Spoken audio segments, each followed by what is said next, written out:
અરે બાળકો, તમારી ઘોર તપસ્યા જોઈને તમારી ઉપર હું પ્રસન્ન થયો છું. અરે પ્રભુ, અમારી ઉપર જો પ્રસન્ન થયા હોય તો અમને એક વચન આપો. આ મારું વચન છે. તો દેવ, દાનવ કે માનવ આ પૃથ્વી ઉપર અમને કોઈ પણ મારી ન શકે એવું અમને એક વરદાન આપો પ્રભુ. આ મારું વરદાન છે.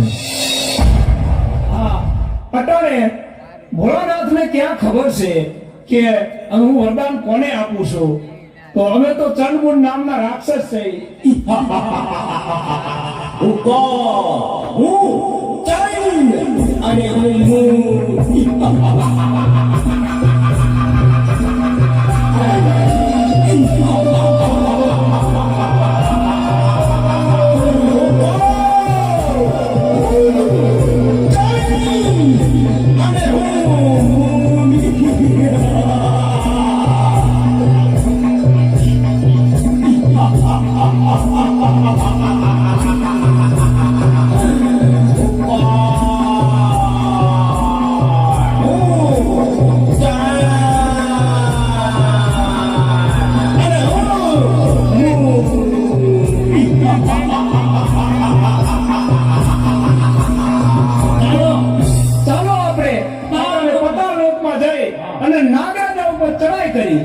અને નાગરાજા સાથે યુદ્ધ કરી અને તેની પટરાની જૂટવીને પાછી આલી આવી.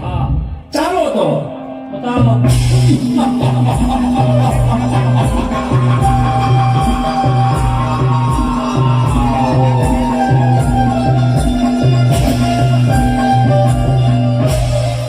અરે નાગરાજ, મારું મન આજે ખૂબ જ ભયભીત છે.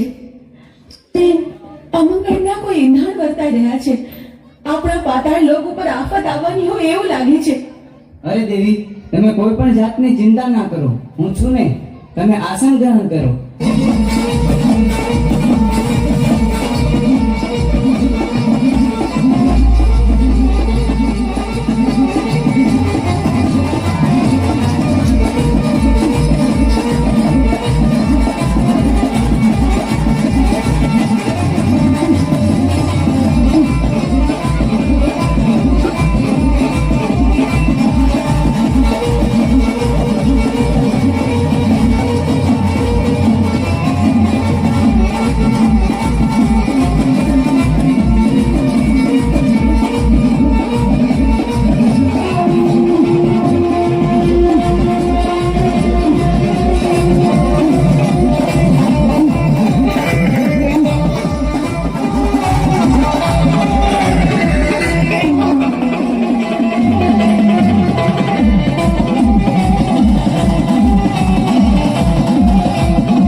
તમે લોકો કોણ છો અને શા માટે અહીં આવ્યા છો?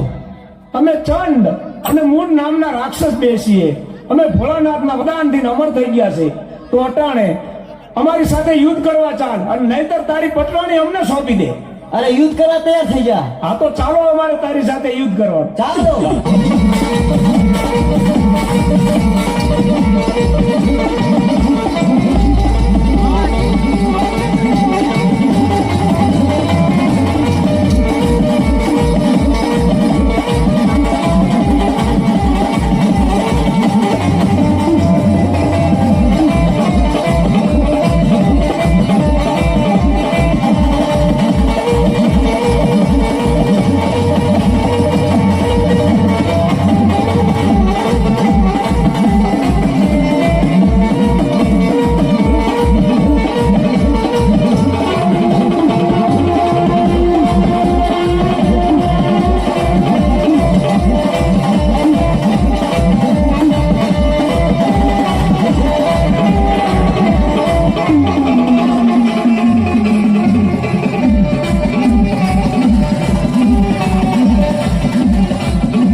અટાણે આપણે ઇન્દ્રલોક ઉપર ચડાઈ કરી અને ઇન્દ્રાણીને જૂટવી અને લઈ આવી.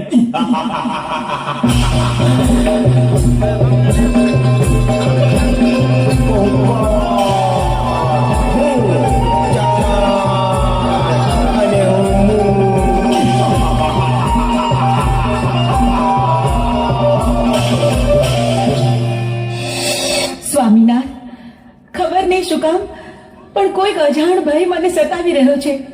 મારું મન પારેવડાની જેમ ફફડે છે. જાણે જાણે કંઈક નો થવાનું થશે. આપણા ઇન્દ્રિય લોક પર કોઈક આફત આવવાની હોય એવું લાગે છે સ્વામી. અરે દેવી, ચિંતા કરવાની કોઈ જરૂર નથી. તમે આસન ગ્રહણ કરો.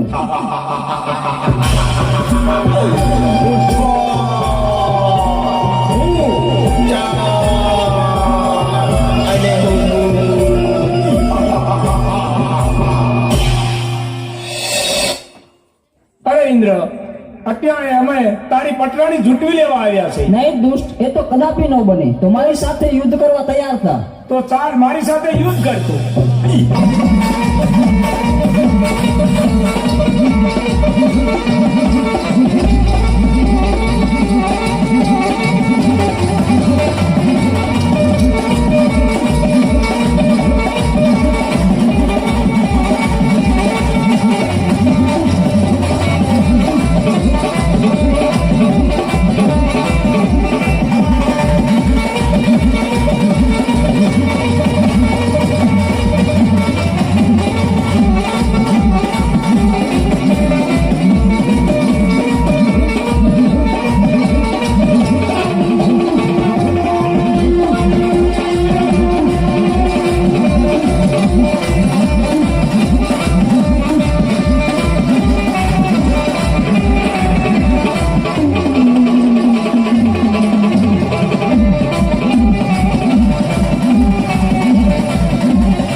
બચાવો ભોળાનાથ, બચાવો. અરે દેવો, તમે આવા ને આવા દુષ્ટોને વરદાન આપી અને અમને હેરાન કરે છે. અને અમારી પત્નીઓને પણ ઉઠાવી ગયા છે. તો તમે આનો કઈક રસ્તો અને કઈક ઉપાય અમને આપો. અરે દેવતા, એની તમે ચિંતા ન કરો. એનો ઉપાય હું જરૂર ગોતીશ. બહુ સારું પ્રભુ.